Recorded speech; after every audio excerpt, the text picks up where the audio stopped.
Hello again, folks, and welcome to Black Bear Outdoors with me, Delta Sierra, and the Rural Deputy, who is now a certified law enforcement firearms instructor. So congratulations on that. Thank you. That was a long week, well earned. Mm-hmm. That's awesome, man. Hopefully we can, or you can share some knowledge with our viewers as we go along, right? Right. So today we've got a fun pistol for you. Now, we both know the purest correct way to say the name is Canik, but everybody in the US calls it Canik because it's spelled Canik according to the English dictionary or vocabulary or alphabet or whatever you want to call it. I've seen Canik, Yannick, Janik. Yeah. But we'll stick to Canik just so everybody knows what we're talking about. But this, We'll just call them the Turks. Yeah. The Turk line. So this one we have here today is the Mete MC9. And that's another one. Mete. Let's face it. The only thing everybody can agree on in the gun world is that nobody can say it the same way. 100%. There you go. It's quite an interesting one, though, because it's one of their subcompact ones, and it's kind of more leaning towards the competition with the 365 and the Shield Plus, the 1-inch wide versions. Right.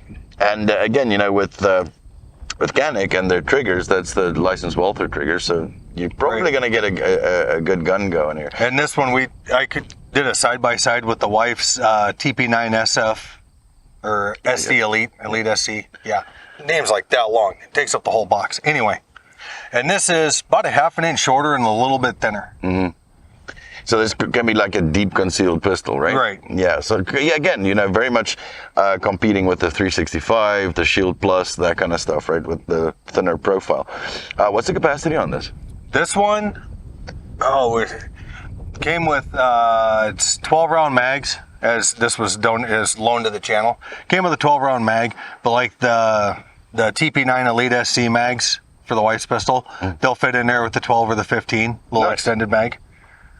That's pretty good. I mean, if you look at the features, it looks like it's got a good set of sights on it, 3-dot sight, or actually white dot in the front, black dot rear.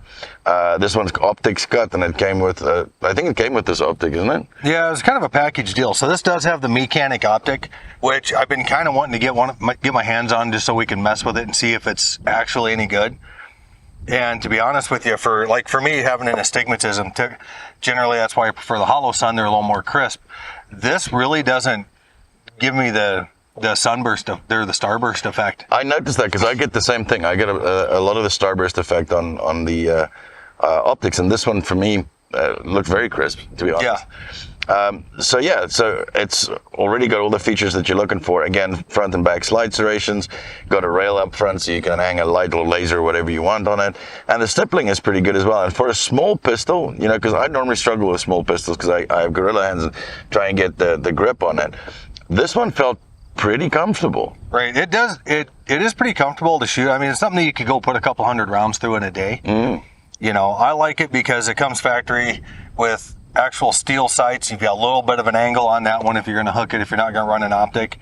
The Canik optic, I was kind of impressed when I looked at it. You got a little bit of a curve on the front here, so it's almost a hook when if you're going to use that to rack the slide or do whatever. Pretty clever. Your ambi slide release.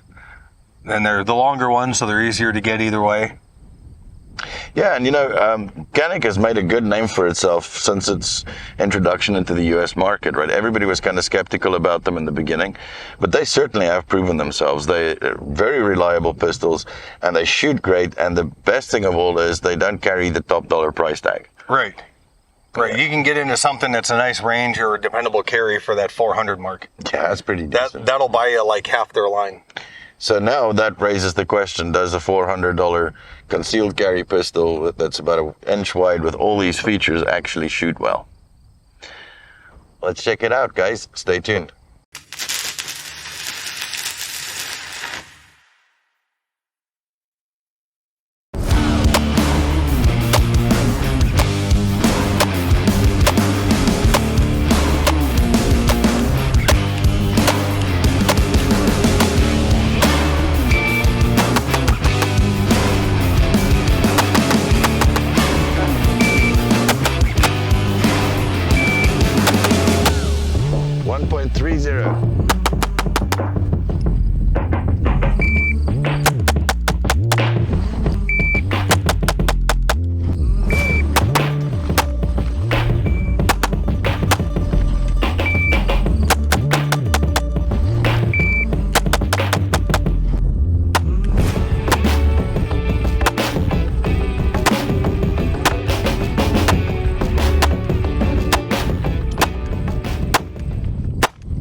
So there you have it, folks. Personally, I quite liked it. I think it was a really good shooter. That trigger, again, you know, you can't go wrong with the Canik trigger. It was nice and fast on the bills, nice and accurate. Got a nice little grouping with it, shooting slow fire. Both of us did, actually. So I'm impressed. I quite like it. Some of us better than others. It was your small pistol day compared to mine. Which is very few and very far apart. It's usually yours. But I'm impressed, man. I think I really enjoyed it. Yeah, I liked it. It is fun to shoot. It's accurate. It's smooth. You know, for the price, I think he said he paid around $5 or $5.50 for this with the optic. Yeah, I mean, and the cheap holster that they send with it. Well, with the optic, that's a really, really good price. Yeah. Yeah, I mean, even the stippling. I mean, if you think about it, I didn't feel it was jumpy like any small pistol, but it wasn't. It felt better to me than even the 365 and that kind of stuff. It was a little bit more controllable. Even though it's still a small pistol, so it is going to walk on you a little bit, but it did feel quite a lot more controllable. Right. Yeah, that it really did. And yeah, I mean, we were running that 7 to 10 yard range and keeping tighter groups with it. Like I said, I was impressed with it. I had fun with it. Mm-hmm. No, definitely. I mean, would you recommend? I would recommend this. You know, there's a reason we didn't. The wife did not come along today, because then she's going to want another one. Yeah, I mean, you own quite a few Caniks. I mean, based on your experience with the brand and their pistols and stuff, do you think this is going to keep its reliability? I think it will. Like you said, I've had a couple of the TP9 SFs. The wife's got her Elite SC. I've run a couple of the other ones, just trying them out. I'm happy with them. I like them. I wouldn't have any problem carrying them as, you know, even like an off-duty concealed carry pistol. I mean, I don't own a Canik myself, but I mean, I've shot yours, and one thing I can say that they all have kind of in common, they shoot really flat. They do. And I quite like that. They're very flat shooting pistols, great triggers in all of them, and I also like the fact that the front of the trigger guard has got a little stipple on it. If you want to do the Jerry Michalak thing, if you're, you know. Right. Because actually, I noticed that Lena Michalak has her own style grip that she uses 2 fingers there, and I think a lot of women are going to follow suit because they've got smaller hands and it's more controllable that way. So a great idea, just going to give it a little stipple there in case you want to do that, right? Gives you the option, right? And like you said, I was impressed with the optic. I was surprised. I went into that open-minded. I kind of wanted to see good, bad, or otherwise. Mm-hmm. I was happy with it, and I mean, we ran a few rounds through it. I don't know how many rounds the owner has run through it. I know it spends a lot of time bouncing around the center console, and that 0 was just spot on. Oh yeah, that was it's really good, and it's impressive actually, considering it's the gun manufacturer's own brand, right? Right. It's not a specific optic company, so that's pretty cool. So yeah, guys, so that's our assessment of the little Canik, and I think we both are impressed with it. So let us know down in the comments what your experiences are with these guns, or any other Canik for that matter, or what is it that you carry on a daily basis for deep concealed that kind of competes with this.